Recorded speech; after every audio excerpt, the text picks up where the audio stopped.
If you are vitamin deficient, and it could be any vitamin, right? If you are vitamin deficient, that can cause a lot of hair loss as well, or like stagnant growth. But if I wanted to build a routine for hair growth, this is exactly what I would do. First, how often, there's a lot of factors that go into this, so I would have to know your full routine. But number one question is, how often are you cleansing your hair and what type of products are you using? That's why it's so important to use products that are clean, natural, all of the things. So how often are you shampooing? How often are you moisturizing?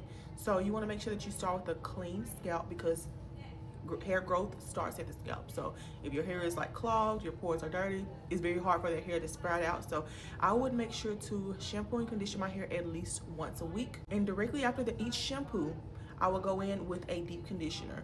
You said that you're experiencing breakage, I believe, so it could be a protein moisture balance issue. How often are you doing protein treatments? That's very important. I just did mine this past week. We're actually working on some protein products, so stay tuned for that. But you want to make sure that you're putting protein back into your hair, because your hair is made of protein. This is very important, right? You'll do a protein treatment once every other month.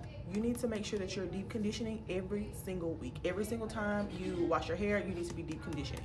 It depends on how you wear your hair after, which is how you would style. For me, I did a curly hair routine. My hair is curly right now, so I did the twist and curl cream, and then a curl gel. Sometimes I'll do the twist and curl cream or mist and a mousse if I'm wearing my hair curly, right? So what I did this past week, I did a leave-in conditioner and a curl gel. Or curl gel. That's if your hair is curly. I don't know how your hair is typically styled, but if my hair isn't like this, like 80% of the time it's in like mini twist or some sort of protective style, then I'll do the lock method, and I'll show you what that is. This is key because, again, your hair is like a noodle. If it's not moisturized, it's going to break off.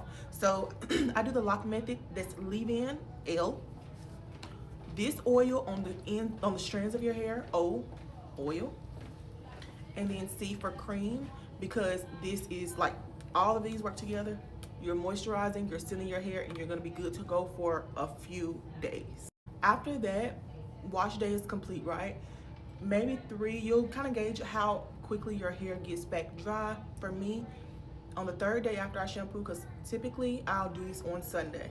So on like that Tuesday or Wednesday, I'll go back, refresh my hair with this, refresh my hair, and of course every other day I'm using this oil on my scalp. Now, you mentioned taking biotin gummies. These are amazing. It's 10,000 mcg. They're strongest possible for hair, skin, and nail growth and support.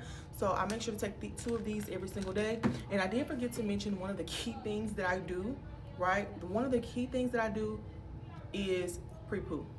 This aids in length retention. So if your hair is breaking off, you want to make sure that you're using this every single wash day. It's a game changer. This is probably my favorite product. Because it just makes such a difference. It stops breakage. It helps your hair to be it helps your hair to easily be detangled. It's amazing. I noticed a drastic difference when I stopped just getting in the shower and I started implementing this. So that is what I would do if I were you.